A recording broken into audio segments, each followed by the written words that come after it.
Black, who played Bowser in the movie, did a song called Peach You So Cool with My Star We Gonna Rule. Peach, understand I am in the love to find you anywhere. Peaches, peaches, peaches, peach, I love you. Mario, Luigi, and Donkey Kong 2-1000. Koopa Koopa's cold and keep me from you. Princess Peach, at the end of the line I make you mine. Oh, sorry for that, just have that catchy song in my head.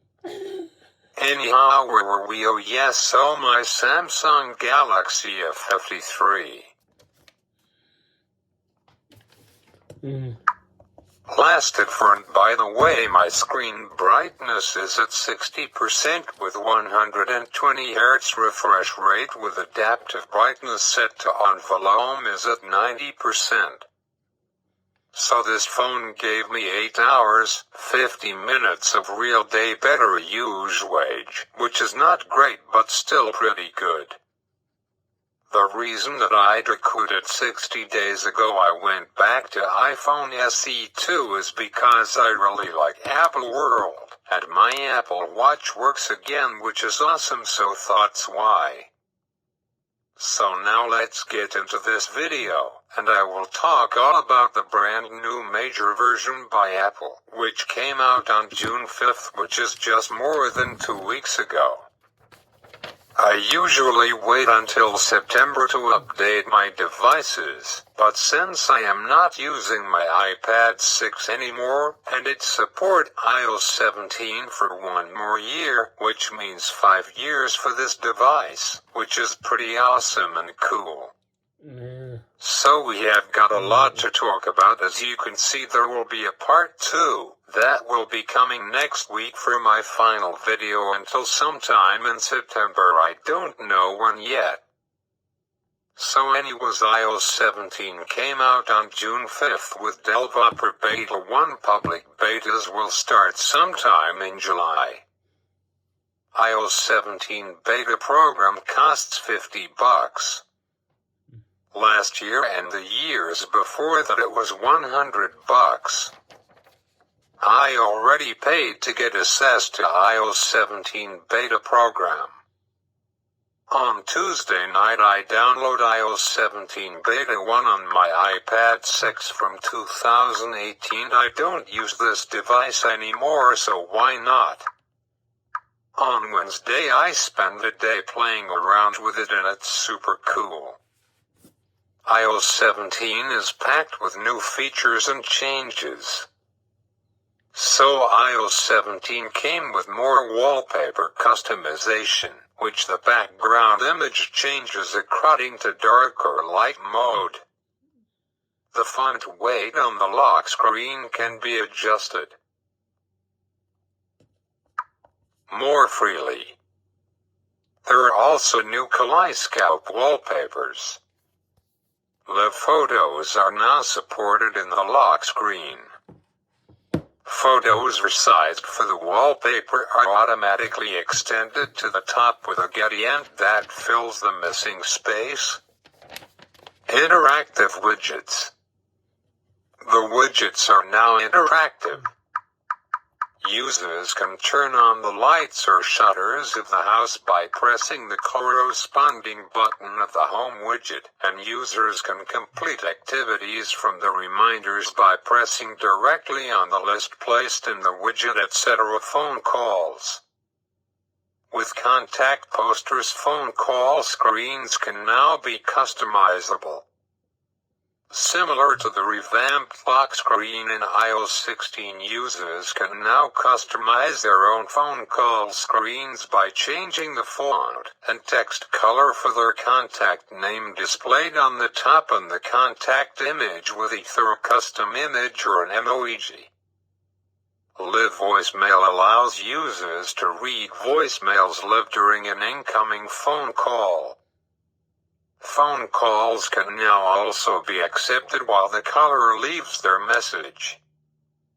This is a pretty cool features with phone calls. Apple has got always something brand new for us all. Standby mode. Standby mode is automatically enabled when the phone is chafing and oriented horizontally, and it consists of displaying information on the screen via Smart Stack and Love Activities.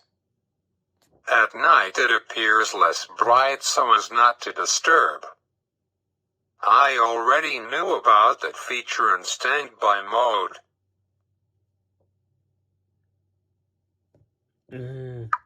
Siri. Users can now simply say Siri instead of Hey Siri to active Siri by voice. Subsequent questions asked to Siri don't require the user to say Siri. I don't know why exactly Apple did this.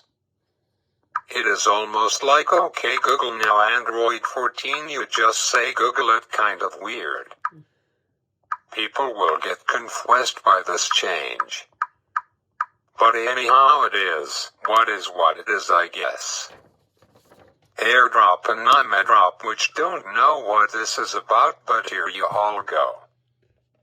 AirDrop transfers can continue over the internet if devices are physically separated.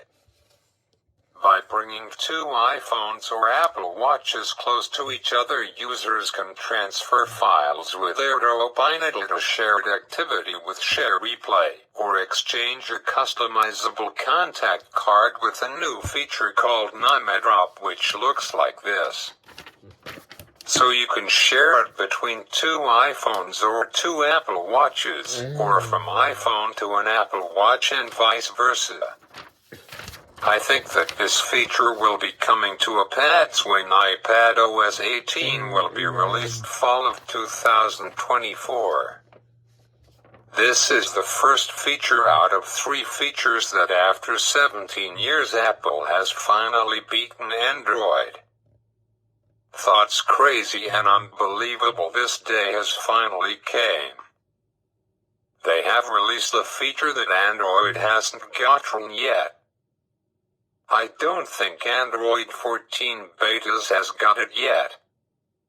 Right now Android 14 betas are in their 3 out of 5th stage of their beta program, and Apple is on their first stage out of 5. So now you know. Control center improvements. Inertia in color and brightness sliders.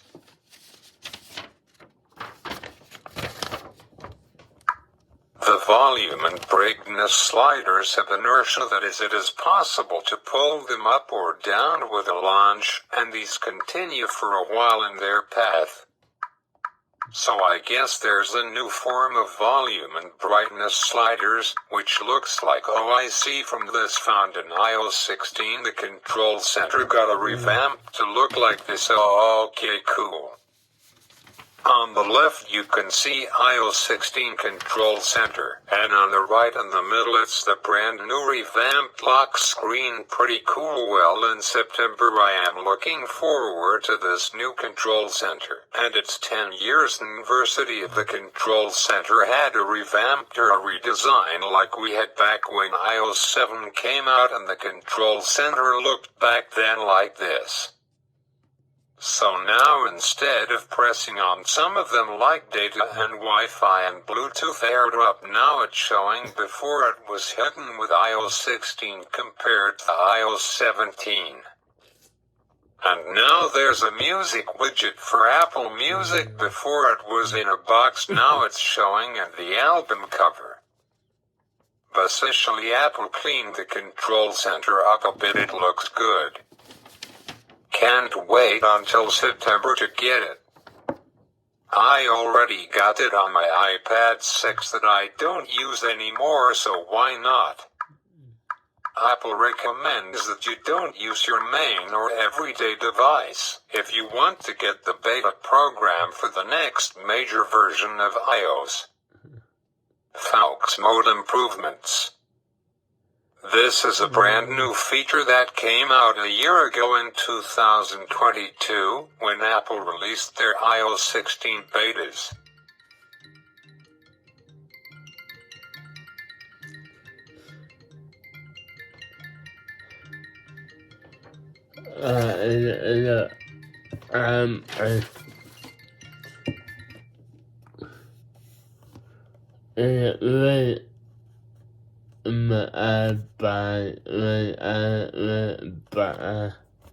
License notifications. It is a new notification option added in focus mode that allows you to choose to silence notifications always or while locked. I feel like iOS 17 just has lots of improvements and added some new features like name drop with using AirDrop, keyboard with autocorrection and text prediction. When a user types a wrong word, the keyboard is able to correct it automatically. It is also possible to undo the correction with a tap on the underlined corrected word. Predictive text recommendations appear in line as the user types, allowing them to add words and complete sentences by tapping on the space bar. Spotlight's improvements, which I guess is a new thing I don't know, so let's read on. Change settings from Spotlight. The global search now allows the user to change OS settings directly from the search results. I am confused. For example, if the user searches for the word Wi-Fi from the home, the switch to turn the Wi-Fi off or on appears directly in the search where it sits. Okay, I get it now. Cool. Improved visual search. I know about this feature from WWDC. Visual search is now also to rectangles and photos, the symbols on automobile dashboards, which is also found in CarePlay. Improved accessibility. Yes, I do hear about this. Personal voice is aimed at those who are at risk of losing their ability to speak, like you and me, such as those who have got amyotrophic lateral sclerosis, and offers the chance to create a voice that sounds like them for communication. It integrates seamlessly with live speech so users can speak with their personal voice, which is pretty cool, almost like an AI feature. Point and Speak makes it easier for users with vision disabilities like me in a way to interact with physical objects that have got several text labels. For example, while using a microwave, Point and Speak combines input from the camera app, the LiDAR scanner, and on-device machine learning to unloose the text on each button as users move their fingers across the keypad. Thought's a pretty great feature that is found in iOS 17. I may need that feature in September when I download iOS 17 on my iPhone. Enhanced autofill in PDFs and scanned documents.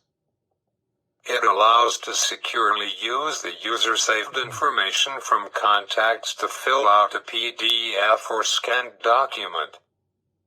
Thought's cool, I guess, in a way. I know as much as you guys do about iOS 17, so all this is brand new for me, but it's really exciting to read. Cellular network improvements. A new setting for cellular networks like 5G and 5G NR and 5G Plus allows the network data usage statics to be disabled if the user does not care to know which apps are consuming data. I really like how you can turn off data from certain apps like what iOS 12 and later have. App features. Journal. Journal is an end-to-end encrypted journal app that allows users to log their daily activities. This is a brand new Apple app. Super pretty cool. Last year or 2 years ago it was Translate Now Journal app came out super cool and offers the chance to create a voice that sounds like them for communication. It integrates seamlessly with live speech so users can speak with their personal voice, which is pretty cool, almost like an app. Messages. Stickers and messages people and objects extracted from visual search can now be saved as live stickers, which can be used for messages. Check-in is a new feature that came with iOS 17, allowing a recipient to track their location and other data such as phone battery level and cell service status to ensure that the sender safely reaches the desired destination. Transcripts of voice messages. Quickly reply to a message via Skype. I never use Skype, but for all the people who is watching this use Skype, then this is a new feature. FaceTime now supports the ability for callers to leave a video or audio message when the recipient is unavailable. New studio-like video effect for FaceTime calls. It is also possible to adjust the intensity of the studio light effect and the depth for the portrait effect. Effect reactions have been added to FaceTime calls similar to the reactions feature in messages. Okay, get it now, that feature has been moved to FaceTime. Pretty cool, bro. Apple Music. Collaborative Playlists allows a group of users to add and remove songs to a playlist. Support for cross-fading between songs, which was already available on Android devices, has been added to iOS devices and iPadOS devices and Apple WatchOS. Apple Maps. Offline maps can now be downloaded for use without an internet connection or cellular connection. Pretty cool. Charging stations for electric vehicles. It is possible to see in real time the availability of charging points for electric vehicles, in particular, how many free slots there are at that particular charging point, the type of connection, etc. People search by name. If somebody is sharing their location with the user can search them by name within the Maps app.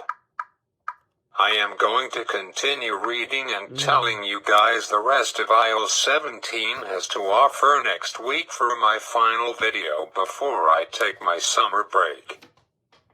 Next week it will be a busy week for me because I have to do my final video. I have to study and write my only exam for online college course for my second year on Wednesday, and on Monday we'll have to send one of my teachers my sleeping tracking chart, which I have been keeping track of my sleep, and as of right now I usually am awake for on average of 13 hours, and I usually slept for, depending on which house I am, at 9 hours, and 25 minutes on Monday will be done my sleeping tracking chart. So now you guys have got an idea of how many hours I am awake for and how many hours I sleeping for per night. So let's get back to the main topic, shall we? So I have watched a video all about iOS 17. I will post it in the description of it for you G's to watch it if you want. I watched it last night to get an idea of iOS 17.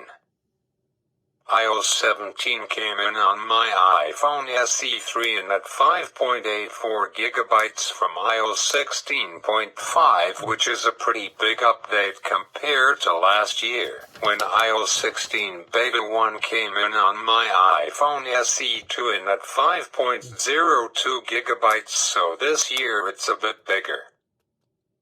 This is quite buggy, so I won't recommend for you guys to run it on your main day-to-day device. I only updated it on my old iPad 6 that I don't use anymore but can be supported for another year, so I said why not, and before I download iOS 17 Beta 1 on my iPad 6 I first have to find it and charge it, because for about 8 months it has been sitting in my drawer, maybe longer, I don't know.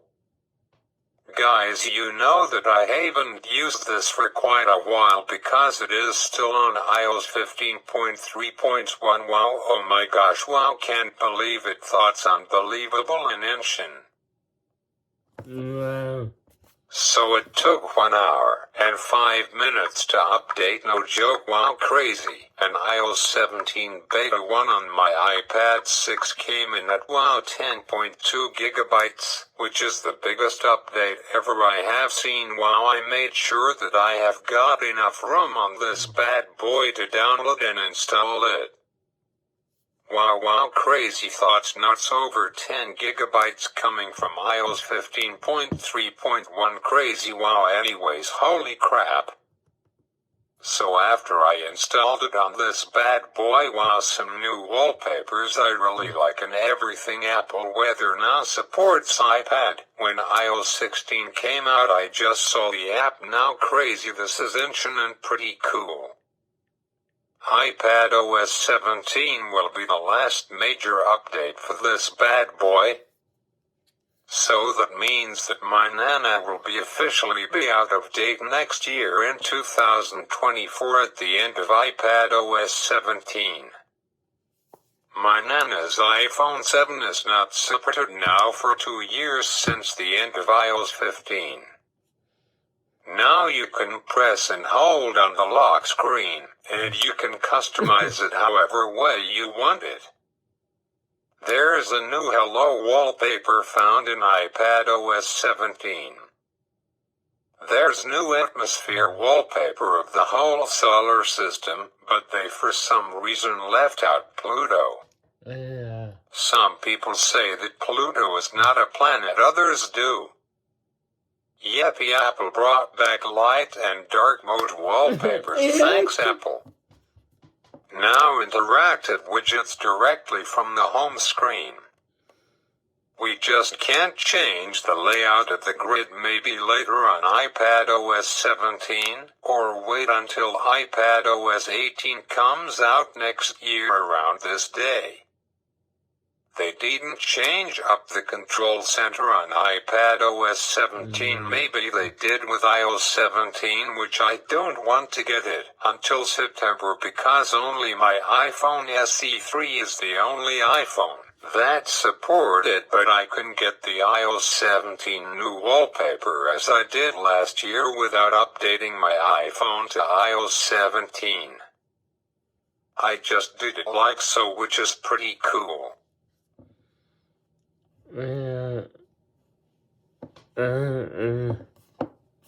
This is pretty awesome. We'll tell you guys how to do it down in my description of this video. I can do it on all of my devices if I want, like my old iPhone 6, and even on my Android Samsung phone. Pretty cool. There's a brand new app. Apple finally added health to iPad. Pretty cool. Freeform is a brand new app and Journal is a brand new app on iPad and iPhone. Pretty sweet and cool.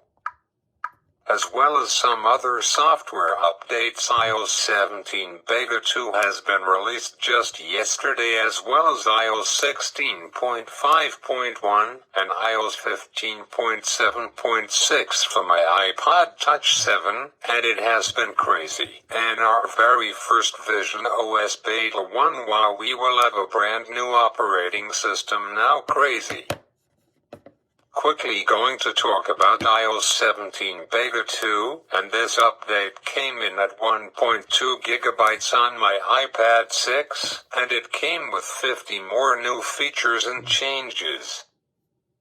You can all watch the video by Zlodek, which is my favorite tech YouTuber. His name is called Aaron. Now it has got update now or update tonight like Android has done. New message that shows up when you don't have the Wi-Fi or data connection. Live wallpaper issue has been fixed.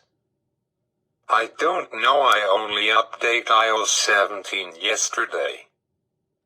We have got a new clock style called transparent.